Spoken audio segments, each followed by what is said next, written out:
Abangan, Jericho Rosales, gaganap nga ba ang President Manuel L. Quezon?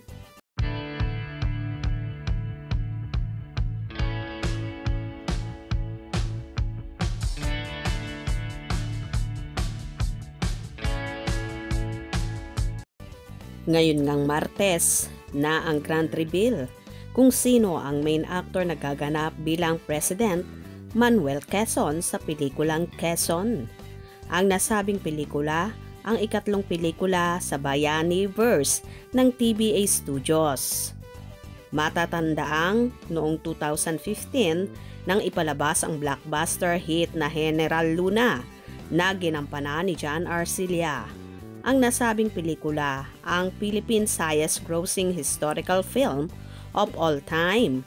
Sumunod naman ang Goyo, ang Batang General ni Paulo Avellino noong 2018.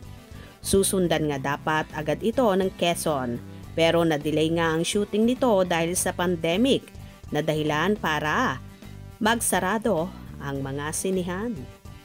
Pero ngayong Marso ay magsisimula na ang shooting nito at nakatakdang magkaroon ng worldwide theatrical release ngayong taon.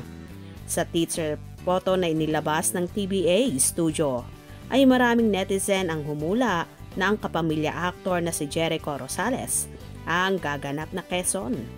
Excited naman ang mga netizen kung sakali ngang si Jericho ang gaganap.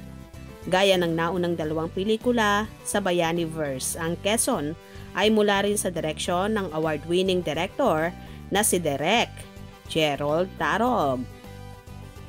Tila sunod-sunod nga ang mga proyektong gagawin ng kapamilya actor na si Jericho Rosales dahil nga siyang napapabalitang gaganap bilang President Manuel L. Quezon na so excited na nga ang kanyang mga fans.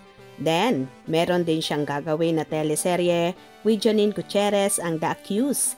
Nang balita ko ay this coming March mag-start sila ng taping. Umaapaw nga ang proyekto na dumarating kay Jericho. Tila lako girl talaga niya ang nobyang si Janine Gutierrez dahil sunod-sunod nga ang kanyang mga projects.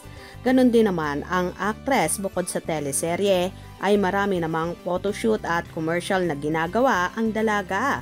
Inaabangan din ang pagrampa niya sa show ng Bench Body PH na ayon pa kay Janine ay malapit na ang maganap ang naturang show na yon. Kaya naman talagang pinaghahandaan niyang mabuti at panay na panay nga ang pag-workout nito para sa nasabing show na yon na matagal na rin siyang endorser ng Bench. O diba, bongga at hectic nga ang mga gagawing schedule ng magkasintahan ngayong 2025, kaya abang-abang pa tayo palagi sa mga ganap nila.